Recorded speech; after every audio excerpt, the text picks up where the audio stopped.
సంస్కృతి సంపద YouTube channel తరపున అందరికీ స్వాగతం. జీవనయానం శీర్షికలో శ్రీ ఎన్ రామ్మోహన్ గారు ధారావాహిక ప్రసంగం చేస్తున్నారు. వారి ధారావాహిక ప్రసంగంలో ఈరోజు 87వ ప్రసంగం చేస్తున్నారు. శ్రీ రామ్మోహన్ గారికి స్వాగతం. Thank you sir. నమస్తే. Welcome everyone to the show or talk or presentation, whatever you call. Ram Mohan Navale, retired chief manager in Indian Bank, and now a freelance faculty in life skills and behavioral sciences. Right, okay. Ethical way of living. EWOL, ethical way of living. What is the purpose of living? మనం ఎందుకు వచ్చామో మనకి తెలీదు. Definitely మనకి కాలమానంలో మన బ్రతుకున్న కాలంలో విసే PPF అంటే public provident fund అని ఒక ఎక్స్పాన్షన్ ఉంది. నేను present, past, present and future, I use it that way. Past, present and future. మన జీవిత కాలంలో మనకి పాస్ట్ ఉంది, ఫ్యూచర్ ఉంది, ప్రజెంట్ ఉంది. ప్రజెంట్కి నిడివి చాలా తక్కువ. వయసు తక్కువ ఉన్నప్పుడు ఫ్యూచర్ ఎక్కువ ఉంటుంది. వయసు పెరిగిన కొద్దీ ఫ్యూచర్ తగ్గి పాస్ట్ ఎక్కువ ఉంటుంది. Past can be compare to experience. Past ఎంతెంత ఎక్కువ ఉంటే, అంటే ఎంతెంత ఏజ్ ఎక్కువైతే అంత ఎక్స్పీరియన్స్, ఆల్సో విసే మెచ్యూరిటీ. ఈఎం రెండు కలిపి ఎక్స్పీరియన్స్, మెచ్యూరిటీ. మీరు ఎవరైనా హోమ్ లోన్ తీసుకుంటే కనుక ఈఎం అంటే ఈక్విటబుల్ మార్టిగేజ్. బ్యాంకుల్లో ఈక్విటబుల్ మార్టిగేజ్ అనేసి మనం కొనబోయే ప్రాపర్టీని mortgage. So this is about the time. Future ఎక్కువ తక్కువ, పాస్ట్ ఎక్కువ తక్కువ, depends upon our age. And what is the duration of the present? Present ఎంత? ప్రజెంట్ ఎంత అంటే ద షార్టెస్టబుల్ టైప్. త్రుటి కాలము, క్షణికము, క్షణము, ఇంకా ఎంత? What is a second, fraction of A second నుంచి మొదలుపెట్టి ఒక రోజు, ఆర్ ఈ కరెంట్ ఇయర్ అంటే కొంచెం లాంగ్ ప్రజెంట్ అయితే కనుక. So this is about the present. మనకి ఎవ్రీ ఇయర్ ఆఫ్టర్ ఇయర్ ఒక సంవత్సరం ఏజ్ పెరుగుతుంది. వి మే సెలబ్రేట్ అవర్ బర్త్డే. చేసేవాళ్ళు చేస్తారు, చేయని వాళ్ళు చేయరు, పెద్ద పట్టించుకోరు. నేను పెద్ద పట్టించుకోను. Birthday celebration, BDC, birthday celebration. అది ఎందుకో అలా జరిగింది. I'm not very keen on that. కానీ మనకి ఆఫీసులో బర్త్డే రికార్డు ఉంటాయి కాబట్టి వాట్సాప్లో, ఈమెయిల్లో బర్త్డే రోజు కొలీగ్స్ నుంచి లాట్ ఆఫ్ మెసేజ్ వస్తాయి, విషింగ్ హ్యాపీ బర్త్డే. సరే, ఎందుకంటే ఇట్స్ ఏ రికార్డెడ్గా ఉంది కనుక బర్త్డే. అది వచ్చినప్పుడు we have to respond. That is the minimum courtesy, minimum human ఇది అనేసి I will be responding them, thanks for having wished అనేసి. నేను జనరల్గా వాట్సాప్లో లోడ్ తగ్గించడానికి అది ప్రధానమైన కారణంతో నేను ఆర్జినేట్ చేయను మెసేజెస్. చాలా ఇంపార్టెంట్ అయితే తప్ప ఐ డోంట్ ఆర్జినేట్ ఫర్ చిన్న చిన్నవి. ఇది good morning, good evening, how are you, ఇవన్నీ చేయను. అవసరమైతే కాల్ చేయడము, లేకపోతే ఇంపార్టెంట్ ఉన్నప్పుడు it's not that we don't use WhatsApp, but చేయను. కానీ ఎవరైనా నాకు చేస్తే మట్టుకు it's as a courtesy I will respond it back. Responding improper. Good morning అంటే again say a good morning. మనం చెప్పకపోయినా కూడా మనం దాన్ని చూసినట్టు కూడా indication will go there. So that is way. అంటే this is how what you should originate, what you should respond. అంటే మీరు దేనికి ఏది ఆరంభించాలి, దేనికి వచ్చిన దానికి ఎట్లా స్వీకరించి దాన్ని ఎట్లా రెస్పాండ్ చేయాలనేది it's a another thing. So birthday celebrations అది జరగలేదు. అయితే వాట్ ఎవర్, బర్త్డే పక్కన పెట్టి new year day, many people follow that. మన ఇండియన్ ట్రెడిషన్లో, మన తెలుగులో వేసే ఉగాది, సంవత్సరాది, దట్ వీ ఫాలో. అంటే ఒక ఇయర్ని కూడా వీకంటే ప్రజెంట్ ఇయర్ అని చెప్పొచ్చు. ప్రజెంట్ ఇయర్ అంటాం, విసే నార్మల్లీ విసే కరెంట్ ఇయర్. కరెంట్ అంటే what is running, present year. కానీ నిజానికి మాట్లాడితే ఒక సెకండ్ ఫ్రాక్షన్ మనకి యాక్సిడెంట్లో మిస్ అయ్యేటివి కానీ, తప్పిపోయేటివి కానీ, జరిగేటివి కానీ it's only A fraction of సెకండ్లో జరుగుతుంటాయి. ఇవన్నీ మనకి కొత్తగా చెప్పాల్సిన పని లేదు, తెలిసినవి కూడా చిత్తం మీద ఆడవు మన విధిని బట్టి. ఒక పాయింట్ థాట్ ఇందాక వస్తూ ఉండింది. కర్ణుడు 6 కారణాల చేత చనిపోయాడని భారతంలో చెప్తారు. టైంకి దాంట్లో ఒకటి, పరశురాముడికి అబద్ధం ఆడుకుని అక్కడ ఆయన దగ్గర విద్య అభ్యసించాడనేసి, నా అస్త్రము నీకు అవసరమైనప్పుడు స్మృతికి రాకపోవుగాక అని ఆయన శాపనిస్తాడు. దానికి అది మళ్ళీ ఆయన తప్పు తెలుసుకునేసి దానికి ఈక్వలెంట్ వేరే ఇచ్చినా కూడా ఆ పర్టికులర్ వెపన్ పనిచేయలేదు ఆయన. ఇది మనమంతా కర్ణులమై ఒక రకంగా మనకి టైంకి ఇన్ఫర్మేషన్ తెలిసినా కూడా మనకు గుర్తుంది. ఎమర్జెన్సీ టక్కున హార్ట్ ప్రాబ్లం వచ్చింది ఇంట్లో, what is the emergency number, what say ambulance number ఏంటి, 101 ఆర్ సంథింగ్ ఉంది. సో ఇక్కడ వాట్ ఐ సజెస్ట్ ఏంటంటే, ఏదైనా విధి అనేది ఉంటుంది. కర్ణుని మాదిరి మనమంతా మోడర్న్ కర్ణులము. ఇంటిలో 2-3 చోట్ల డిజిటల్ గా యాజ్ వెల్ యాజ్ వాళ్ళ మీద ఇంపార్టెంట్ కీ నంబర్స్ వేసి పెట్టుకోవాలి. ఇమ్మీడియట్ గా లామినేట్ చేసి ఫ్రేమ్ చేసి అట్లా ఉంచితే, లామినేట్ చేసేస్తే అవసరానికి వీ కెన్ సీ. అలాగే ఫోన్లో కూడా పెట్టుకోవచ్చు. లేకపోతే సమయానికి పనికి రానప్పుడు మీకు ఎంత నాలెడ్జ్ ఉంటేమి ఎంత ఇన్ఫర్మేషన్ ఉంటే that is okay. Now we are dealing at the age of 60 to 70 years మధ్య వచ్చి ఉన్నాం. We are at that stage. ఇప్పటికి మనకు ఇంత పాస్ట్ చాలా ఎక్కువ ఉంది కదా పీపీఎఫ్ లో. ఫ్యూచర్ ఆబ్వియస్లీ ఫ్యూచర్ తక్కువ ఉంది. 100 years బతికినప్పటికీ కూడా 100 కౌంట్ లో తీసుకుంటే కూడా your future is much less than the past. Then మీకు ఫ్యూచర్ ఎక్కున్నప్పుడు ఎట్లా బతకాలి, ప్రీవియస్ లో we might have directly or indirectly covered. ఇప్పుడు ఫ్యూచర్ తక్కువ ఉంది, ప్రజెంట్ ఎక్కువ ఉంది. ప్రజెంట్ ఎక్కువ ఉండడం చేత మీకు మెచ్యూరిటీ లెవెల్స్, ఎక్స్పీరియన్స్ ఎక్కువ ఉండాలి. అంటే age appropriate maturity and experience. Age appropriate maturity and experience ఉందా లేదా, it differs. Person to persons it varies a lot. నేను ఏఈని I think I told in the previous this one sir, age, exposure and experience. ఏజ్ని బట్టి ఎంతో కొంత experience ఉంటుంది, maturity ఉంటుంది డెఫినెట్గా.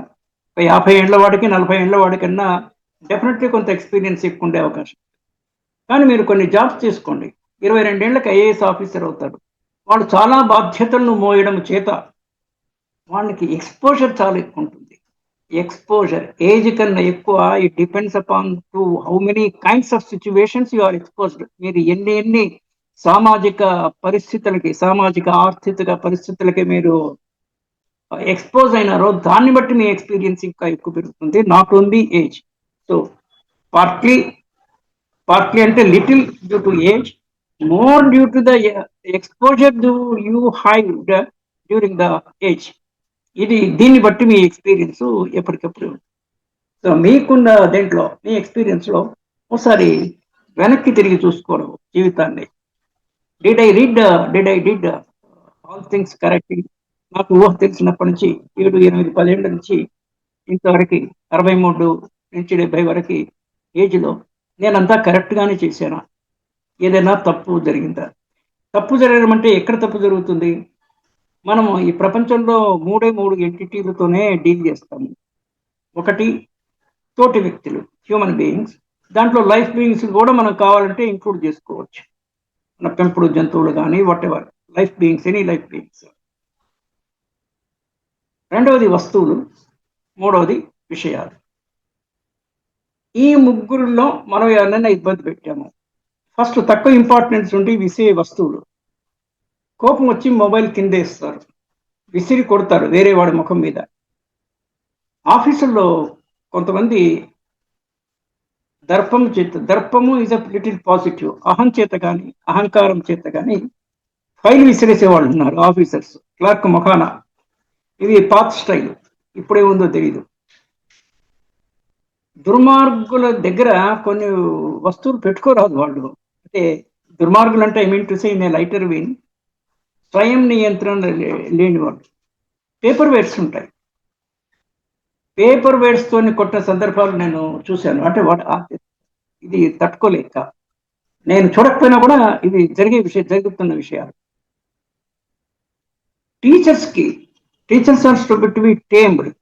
టీ లెటర్ తోనే అన్ని ఉన్నప్పుడు టీచర్ కాబట్టి ఈజ్ టేమ్డ్. టేమ్డ్ అంటే సాధు జంతువులా ఉండాలి టీచర్. నేను 12th క్లాస్ చదువుతున్నప్పుడు నేను 2.5 yearsకే ఐ వాజ్ ఇన్ 2.5 yearsకి క్లాస్ 1. ఆ లెక్కన నేను 14.5 సంవత్సరాలకే 12వ తరగతి మల్టీపర్పస్ ఆ రోజుల్లో పాస్ అయ్యాను. ఇప్పుడు అలాంటివి కుదరవు. మీరు 6 years ఎంతో ఉండాలి క్లాస్ 1 అవ్వడానికి. ఈ కన్సెషన్స్ ఇవన్నీ గోల్డెన్ డేస్ ముచ్చట్లు. 14.5కి అంటే 12th క్లాస్లో కూడా నేను నెక్కర్లు వేసుకునే వెళ్ళేవాడిని. 12th క్లాస్ అంటే ఇప్పుడున్న ఇంటర్ సెకండ్ ఇయర్కి లెక్క. Multipurpose that was my our last batch 1968. మాకి నరసింహారావు అనేసి ఒక పేర్లు కూడా గుర్తు. కొందరికి మెమరీ ఎక్కువ ఉంటుంది. అంటే నా గురించి చెప్పట్లా, అందరికీ ఎక్కువనే ఉంటుంది, కొంతమంది ఎక్కువ ఉంటాయి. మెమరీ కూడా జనరల్ మెమరీ, సెలెక్టివ్ మెమరీ. కొన్ని సంఘటనలు కానీ కొన్ని వ్యక్తులు కానీ we remember for whatever reasons, either extremely good reason కానీ ఎక్స్ట్రీమ్లీ బ్యాడ్ రీజన్ కానీ. ఆయన ఎంఎస్సి మ్యాథమెటిక్స్ ఆ రోజు, పోస్ట్ గ్రాడ్యుయేట్ ఇన్ మ్యాథ్స్ అప్పట్లో తక్కువ, 1968లో ఉండేవాళ్ళు. ఆయన మంచి టీచర్ అయ్యాను, కోపం ఎక్కువ. పిల్లలు కొంతమంది కోతి పిల్లలు ఉంటారు, వీ కెనాట్ సే ఎనీథింగ్, వాళ్ళ ఫ్యామిలీ బ్యాక్గ్రౌండ్ బట్టి. కానీ ఓ పిల్లవాడు Shravan Kumar, if I remember the name also, 1968, ఇప్పటికి 32 ప్లస్ 57 క్రితం జరిగిన సంఘటన. డస్టర్ విసిరాడు. డస్టర్ వెతికే నొసటికి దాటింది. నొసటి ఉబ్బి టీచర్ భయపడ్డాడు. వాడు డెఫినెట్గా కొంచెం కోతి అల్లరి పిల్లవాడే. మళ్ళీ ఆ టీచర్ మంచివాడే ఇంతకి, but he could not control. అంటే క్లాస్ చేస్తున్నప్పుడు మధ్యలో డిస్టర్బెన్స్ చేస్తే కూడా, నేను కూడా ఎవరన్నా జూమ్లో కానీ అదర్వైజ్ ఫిజికల్గా కూడా క్లాస్ ఎవరన్నా చేస్తే సైలెన్స్ లేకపోతే ఐ డోంట్ టాలరేట్. కానీ I don't use my hands. I just give a strict warning, those who are not interested you can go out. Why are you here, nobody is inviting you here. మీ వింటే శ్రద్ధగా వింటే వినండి, లేకపోతే వెళ్ళండి, మీకే తెలిసి ఉంటే వెళ్ళండి. లేదా ఇంకో ఆఫర్ కూడా ఇస్తాను, మీరు చెప్పండి, నేను కూర్చుంటే వింటా. I more interested in listening than talking. If I am only mandated to talk, I will talk. Okay, that's a different question. Coming to this point, వస్తువులతో డీల్ చేయడం. వస్తువులు మళ్ళీ కొనుక్కోవచ్చు డబ్బులు ఉంటే. అంటే ఇందాక టెలిఫోన్లు విసిరేయడము, ఏదో వస్తువు టీవీ మీద విసిరేయడము, ఇవి జరుగుతాయి. వస్తువుల సంగతి okay, you can replace them, కొన్ని డబ్బులు ఖర్చు అయితే. విషయాన్ని దుర్వినియోగం చేయడం, సబ్జెక్ట్ మ్యాటర్, ఇది చాలా ఇంపార్టెంట్. సెకండ్ లెవెల్లో ప్రతి దాంట్లో కూడా వస్తువుల్లో, విషయాల్లో, వ్యక్తుల్లో గుడ్ బ్యాడ్ అనేది ఇమిడి ఉంది ప్రకృతిలో. ఇది మనకి ఎరుకనే, కానీ చిత్తంలో ఉండదు. కరెంట్ షాపుని తిరిగి మన షాపాల్లో మనకి టైంకి అది గుర్తురాదు. విషయాన్ని మనం మంచి విషయాన్ని పట్టుకుంటున్నామో చెడు విషయాన్ని పట్టుకుంటున్నాం. నెంబర్ 1. ఇంటర్ప్రిటేషన్ కూడా, మంచి విషయాన్ని పట్టుకున్నా కూడా నీవు దాని ఇంటర్ప్రిటేషన్ మంచిగా చేస్తున్నావో చెడుగా చేస్తున్నావు. చాలా మంది తిమ్మిని బమ్మి, బమ్మిని తిమ్మి అనేది ఒక సామెత సేయింగ్ లో చెప్తుంటాం. చెడు విషయాన్ని తీసుకున్నా కూడా దాన్ని ఫిల్టర్ చేసి మంచిగా కన్వర్ట్ చేసుకునేటువంటి రాజహంస లక్షణం ఉండాలి మనిషికి. నెంబర్ 1. చెడు అంశాన్ని తీసుకునేకూడదు. బై ఛాన్స్ మీ దృష్టికి వచ్చింది, మీకు అట్లా తగిలింది, అది you rectify, you modify it, make it good and use it. మంచి విషయం వస్తే మంచిదే, మరి దాంట్లో చెడు ఎత్తుక్కున్నావు. This is one thing. విషయం సెకండ్ లెవెల్లో ఓకే. వ్యక్తులకి, ఈ విషయ వస్తువులకి వ్యక్తులకి తేడా ఉందంటే, వీళ్ళకి ప్రాణం ఉంది, ఆత్మ ఉంది, ఫీలింగ్ ఉన్నాయి, ఎమోషన్స్ ఉన్నాయి. ఏమనంటే బాధపడతారు. మనము తెలిసిలో తెలియకో ఈ 63 నుంచి 70 ఏళ్ళ లోపల మనకి 10 years నుంచి తీసుకుంటే కనుక, 60 years లైఫ్ బ్యాక్లో మనము ఎప్పుడైనా ఎవరినైనా అగౌరవపరిచామా, వాళ్ళకి ఏమైనా మానసికంగా ఇబ్బంది పెట్టామా, ఒకసారి వెనక్కి తిరిగి చూసుకోండి. వెనక్కి తిరిగి చూసుకోవాలంటే ఒక్కటేసారి సడన్ గా దేనికన్నా, I was suggesting the other day that we should have that habit of writing a diary. Diary రాయడం అలవాటు చేసుకోవాలి. మనకి ఇంట్లో ఏమన్నమాట, గృహిణులు, వైఫ్స్, ఇంట్లో చెత్త ఎక్కువైందనేసి కొన్ని మనకి తెలియకుండానే, మనకి ఏంటి హస్బెండ్స్కి తెలియకుండానే కొన్ని దే డిస్పోజ్. అయితే మీరు ఒక 10 years 15 years డైరీస్ అయిన తర్వాత వాడిని కన్సాలిడేట్ చేసుకొని సెకండ్ కాపీ పెట్టుకోండి. Consolidated thing either in writing and ఇప్పుడు డిజిటల్ ఈ కమ్యూనికేషన్ ఉంది కాబట్టి ఎలక్ట్రానిక్ దీంట్లో ఇది కూడా ఇంకో కాపీ సేవ్ చేసి ఇంకో దగ్గర కూడా పెట్టుకోవచ్చు. Cloud computing, so many things are there cloud లోనో ఎక్కడనో యూ కెన్ పెట్టి ఒకవేళ ఇది పోయినా కూడా పర్వాలేదు, other copy is available. So ఒకసారి వెనక్కి తీసుకొచ్చి యూ టాక్ టు దెమ్. చాలా ఫ్యామిలీస్ లో కూడా ఏమవుతుందంటే ఒక బద్ధ వైరము అంటారు, చిన్న కారణం చిన్నదే ఉంటుంది, ఇయర్స్ టుగెదర్ మాట్లాడు, 5 years, 10 years, 15 years, 20 years. అలాంటి ఏమన్నంటే just look back and see అలా ఎందుకు అలా అయింది, తప్పు నా వల్ల ఏమన్నా ఉందా, కాంట్రిబ్యూటరీ మిస్టేక్ అంటే నేను సీఎం చీఫ్ మినిస్టర్ కాదు, తప్పు మీది అయి ఉండకపోవచ్చు, కానీ ఎంతో కొంత స్ట్రాంగ్ కాంట్రిబ్యూషన్ మీ సైడ్ నుంచి కూడా ఉండే అవకాశం ఉంటుంది కదా, that is a contributory mistake.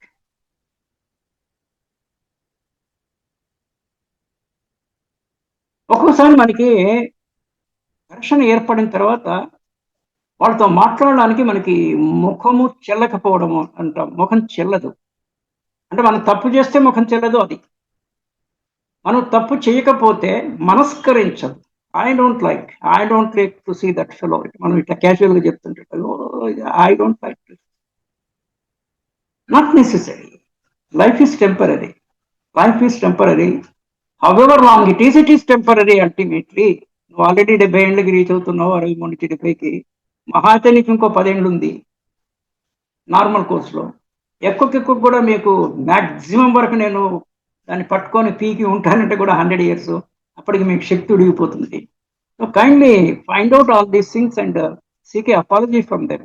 చిన్న నోట్ పెట్టండి, వాట్సాప్లో వాళ్ళ ఫోన్ నెంబర్స్ ఇచ్చేసి say I'm sorry for whatsoever happened అనేసి. మీరు మళ్ళీ వాళ్ళతో అదే విధంగా ఫ్రెండ్షిప్ మళ్ళీ సృష్టించుకొని చేయమని కూడా నేను అనట్లా, కానీ to be clear from your side use just I'm sorry for whatever has happened, అయిపోయింది. ఆ తర్వాత వాళ్ళు ముందుకు వస్తే మాట్లాడండి, లేకపోతే you leave it. From your side you be clear, this is one thing. ఇంకోటి ఏం జరుగుతుందంటే మనకి చిన్నప్పటి బాల్య మిత్రులు ఇప్పుడు టెక్నాలజీ పెరిగి మనకి ఏదో కనెక్షన్లో వాళ్ళ నంబర్ మనం పట్టుకోగలిగినా కూడా సేమ్ సర్నేమ్స్ తో కూడా డిఫరెంట్ నేమ్స్ ఉంటున్నాయి. నేను practically I think yesterday was telling, I had a good friend in school days. I am unable to get his number. ఆయన మ్యారేజ్ అయిన తర్వాత యూఎస్ వెళ్ళాడు, అంతా all those things are there. ఈ మధ్యలో మనం కూడా బిజీ అయినాము, కానీ ఎక్కడైనా దొరుకుతుందా అంటే నెంబరు దొరకట్లే. అంటే we feel a lot of joy. మనకి అల్యూమిని అని చేస్తుంటారు స్కూల్స్లో, కాలేజెస్లో, పూర్వ విద్యార్థుల కూడలి కలయిక చేసి. పూర్వ విద్యార్థులు చాలా ఎఫెక్టివ్ బాడీ, అంటే కొంచెం హై ఎండ్ ఇన్స్టిట్యూట్లో, నిన్న ఆల్ ఇండియా లెవెల్లో ఉండేటువంటి డిఫరెంట్ యాక్టివిటీస్కి సంబంధించిన ఎడ్యుకేషన్ గురించి వీవర్ టాకింగ్. వీళ్ళంతా ఫారిన్ అక్కడ పోయి బాగా డబ్బులు సంపాదించిన తర్వాత నేను చదివిన కాలేజ్, నేను చదివిన స్కూల్ అభిమానంతో లక్షలు కోట్లు they are donating. They construct a block in there, వాళ్ళు చదివిన స్కూల్లో, చదివిన కాలేజీలో, చదివిన ఇన్స్టిట్యూట్లో. అట్లాగా ఐఐటికి ఇటువంటి అల్యూమిని నుంచి కూడా చాలా ఫండింగ్ వస్తుంటుంది. ఇక్కడ pay back to society, PBTS, pay back to society. అంటే మనము, మన కుటుంబము కూడా కమ్యూనిటీ, ఇండివిజువల్, ఫ్యామిలీ, కమ్యూనిటీ, ఈ మూడు కూడా we are part of a larger society. కనుక మీరు ఒక 20-25 ఏళ్ళ వరకు మీ చదువు కంప్లీట్ అయిపోయి మీరు ఉద్యోగంలో చేరేంత వరకు ప్రత్యక్షంగా కానీ పరోక్షంగా కానీ మీకు సొసైటీ హెల్ప్ చేసింది. గవర్నమెంట్ స్కాలర్షిప్ ఇచ్చింది, ఎవరి డబ్బులు? Tax payers money. గవర్నమెంట్ డబ్బు ఏం కాదు, ట్యాక్స్ పేయర్స్ డబ్బు మీదనే గవర్నమెంటే దాని మీద బతుకుతుంది. With all due respects to the government. అంటే గవర్నమెంట్ మంత్రులకి ఖర్చులు, వాళ్ళు తిరిగే ఖర్చులు, కార్లు, పార్లమెంట్లో వాళ్ళకి ఫ్రీ సబ్సిడీ, పెన్షన్స్, ఇవన్నీ ఎక్కడ డబ్బు? ప్రజలు చేకూర్చిన డబ్బులే in the form of the tax. ఇది కొంతమంది దుర్మార్గులు ట్యాక్స్ ఎగ్గొట్టిన తర్వాత కూడా, ఎస్టర్డే వాజ్ షేరింగ్ 13,000 కోట్లు tax loss because of not showing that income, GST, indirect tax లో. ఇంకొక సైడు జిఎస్టీ డిపార్ట్మెంట్ వాళ్ళు చిన్న ట్రాన్సాక్షన్స్ పాపం వాళ్ళే అది పట్టుకునేసి దే ఆర్ చార్జింగ్ దెమ్ ఇస్తాను. they are giving notice and trying to collect GST and small vendors. Okay, ఆ tax structures ఆ డెప్త్ లోనికి మనకి వెళ్ళకపోయినా కూడా ఇవన్నీ news paper reports. I'm sharing this information based on the information news paper reports only. But దాంట్లో partly true, modus ఆపరెండి మనకి తెలియకపోయినా. So how do you pay back to society? నీకు ఎప్పుడో చిన్నప్పుడు ఒక ఆయన హెల్ప్ చేశాడు, అదే పర్సన్ అతనికి నీవు హెల్ప్ చేసే అవసరం లేకపోవచ్చు, అతనికి చెయ్యదగిన స్తోమత ఉండే మీకు చేశాడు, నీకన్నా తక్కువ వాడికి నువ్వు చెయ్యి, అతనికి చేయాలని లేదు. This is what paying back to society in some form or that. And this is the right age, 63 onwards, as long as you are effectively and what you call mentally physically యాక్టివ్గా ఉన్నంతసేపు అంత నీ family responsibilities అయిపోయినాయి కదా. అయిన వాళ్ళ గురించి చెప్తున్నాను, కానీ వాళ్ళ సంగతి I will tell in a different fashion. మరి why don't you serve the community? ఊరికే ఉండే బదులు do something, anything, some volunteering in whatever way you can, ఉడతా భక్తి టైప్లో యూ డూ సంథింగ్. ఇంకో పాయింట్ కూడా నా థాట్కి వచ్చింది. అట్లా సొసైటీలో డిఫరెంట్ టైప్స్ ఆఫ్ ఫ్యామిలీస్, వాళ్ళ ఫ్యామిలీ బ్యాక్గ్రౌండ్స్ భిన్నంగా ఉంటాయి. చాలా కొద్దిమంది ఫ్యామిలీస్లో పిల్లలు పెద్దగవుతారు, వాళ్ళకి these parents are unable to get them married. Reasons తెలీదు, మనం వాళ్ళ రీజన్స్ ఎత్తుకాల్సిన పని మిగిలిన వాళ్ళకి ఏమి ఉండదు కదా. కానీ వీటిని అబ్జర్వ్ చేస్తుంటాం మన కాలనీలో కానీ, మన కమ్యూనిటీలో కానీ, మన బంధువులు వీళ్ళలో కానీ. అంటే అమ్మాయికి 30-35 ఇయర్స్ అయిపోతుంది, మ్యారేజ్ అవ్వాలి. అమ్మాయికి అవ్వట్లేదు, అలా పెట్టండి. అబ్బాయిలు కూడా అవ్వట్లేదు, 35 ఏళ్ళు వచ్చింది, 36 ఏళ్ళు వచ్చింది, మ్యారేజ్ అవ్వట్లేదు. ఎవరి తప్పు? అలా ఉండొచ్చా? 2 things. అందుకే పాత రోజుల్లో బ్లెస్సింగ్ ఇన్ డిస్గైజ్ అని తెలిసి వీడికి పెళ్లి చేసుకోవాలా వద్దు అనేటువంటి సందిగ్ధలో ఉన్నప్పుడే ముగ్ధ వయస్సు అనే so many literature types of words ఉన్నాయి. కౌమార, శైశవ కౌమార, ఇదిమెంతి కౌమార, ప్రౌఢ, ముగ్ధ, ఇవన్నీ చేసుకోవాలా వద్దా అని తెలియనంతలోనే దాంట్లోనే బ్యూటీ ఉంటుంది. అప్పుడే మ్యారేజ్ చేసేస్తారు, అయిపోయింది. ఆ తర్వాత ఇట్స్ ఓన్లీ నీకు ఇష్టం కాకపోయినా కూడా it's you are force to compromise and adjust ఇన్బిల్ట్గా. అంటే కొంత సౌకర్యము అసౌకర్యముల యొక్క మేలు కలయిక, కీడు కలయిక కాదు, మేలు కలయికనే వివాహం. ఎక్స్ట్రీమ్ కేసెస్లో కొంతమందికి ఆపోజిట్ జెండర్తో పడక కానీ ఇతరతర కారణాలు ఏమన్నా కూడా అవి 1,00,000 కోళ్ళు ఉంటారు, అంతకన్నా ఎక్కువ నంబర్ ఉండదు వాళ్ళది. 1,00,000 కోళ్ళు ఉంటారు, వాళ్ళ సంగతి పక్కన పెడతాను. కానీ నార్మల్ కోర్సులో కూడా ఒకటి జాతకాలు కుదరలేటువంటి ఇది, కానీ అది మరి ఒక మూర్ఖంగా ఉంటుంది. జాతకాలు కొంతవరకు ఒకటి 36 గుణాలు అంటారు, నాకు గుర్తున్నంత వరకు తెలిసినంత వరకు దాంట్లో సగం వస్తే ఓకే. వీడికి 36 కుదరాలంటే ఇట్స్ నాట్ పాసిబుల్. అది కొంత పాయింట్. రెండవది గొంతమ్మ కోరికలు. గొంతమ్మ కోరికలు అమ్మాయి సైడ్ నుంచి ఎడ్యుకేషన్ ఎక్కువైనప్పుడు దానికి ఈక్వలెంట్ కాంపిటెంట్ ఎడ్యుకేషన్ ఉండాలి అనేది ఒకటి కొంతవరకు కరెక్ట్, పార్ట్లీ కరెక్ట్, కానీ నాట్ ఎగ్జాక్ట్లీ కరెక్ట్. సో ఎక్కువ ఎక్స్పెక్టేషన్స్ ఎక్కువ పెట్టుకోవడం, గొంతమ్మ కోరికలు అంటే షార్ట్లో ఇంగ్లీష్లో సింపుల్గా ఎక్స్పెక్టేషన్స్ ఎక్కువ పెట్టుకునేసి కూడా ఒక దిశ దాటితే, అంటే ఎంత ఏజ్, ఒక 25 దాటిన తర్వాత ఎంత ఎక్కువ అడ్వాన్స్ అవుతుందంటే మీకు అంత స్కోప్ కానీ ఆపర్చునిటీ కానీ తక్కువ ఉంటుంది. మీరు ఫిల్టర్ చేసుకోవడానికి, సెలక్షన్ చేసుకోవడానికి మీకు నెంబర్ ఆఫ్ సంబంధాలు తక్కువ అవుతాయి. 63-70 గురించి మాట్లాడుతున్నాం కాబట్టి ఎప్పటికి వాళ్ళ పిల్లలకి అందరికీ అయిపోయి ఉంటాయి మ్యారేజెస్, కాదు వాళ్ళ సంగతి ఆయనకి వెళ్ళి. This is one thing we need to care. పెరిగిన పిల్లలు పెళ్లి కాకుండా మన ఇంట్లో ఉంటే, మనము వైఫ్ మనం ఉన్నాము, పిల్లలకి మ్యారేజ్ అవ్వట్లేదు, it's a little odd scene. O D D odd, ఈ ఆడ్ వ్యవహారం. This I just wanted to share this point with you. ఈ ఏజ్లో ఇంకోటి health, emotion, finance, emotional balance ఉండాలి. భగవద్గీత నేను ఇవాళ శివానంద ఆశ్రమం పెట్టాను, భగవద్గీత పారాయణం ఉండింది. సో వేరే పనులట్లో చేసుకుని శివానంద ఆశ్రమం ఐ నాట్ సీన్ ఎర్లీగా. పద్మారావు నగర్లో శివానంద ఆశ్రమం ఉంది, దాని దగ్గరలో స్కంధగిరి సుబ్రహ్మణ్య స్వామి టెంపుల్ ఉంది. టెంపుల్ చాలా బాగుంది, పెద్దది. ఈ రెండు కూడా చూడలేదని అభిప్రాయంతో వేరే పని అంటుంటే నేను స్కందగిరి టెంపుల్ ముందెళ్ళి టెంపుల్ చూసి అక్కడి నుంచి శివానంద ఆశ్రమం వచ్చేసి భగవద్గీత పారాయణం. ఆ చాంటింగ్ లో వైబ్స్ వస్తాయి. That very big hall, beautiful గా, వెరీ గుడ్ వైబ్స్. అది చేసి అక్కడ it was followed by lunch. అది చేసి ఐ కేమ్. అంటే అప్పుడప్పుడు పర్టికులర్లీ అక్కడ నేను గమనించింది ఏంటంటే 40 ఏళ్ళ లోపు పిల్లలు ఎవరు లేరు. సగం లేడీస్ ఉన్నారు. ఆపోజిట్ లో వెల్ సీట్ అరేంజ్మెంట్. ఎదురుగా ఇటువైపు ఉన్నారు.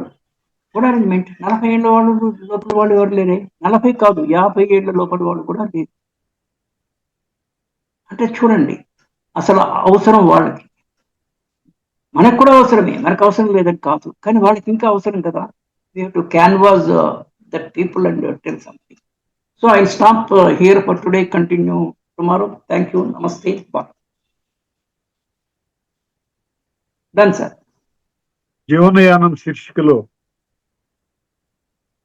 ధారావాహిక ప్రసంగం చేసిన శ్రీ రామ్మోహన్ గారికి ధన్యవాదాలు. Thank you, sir.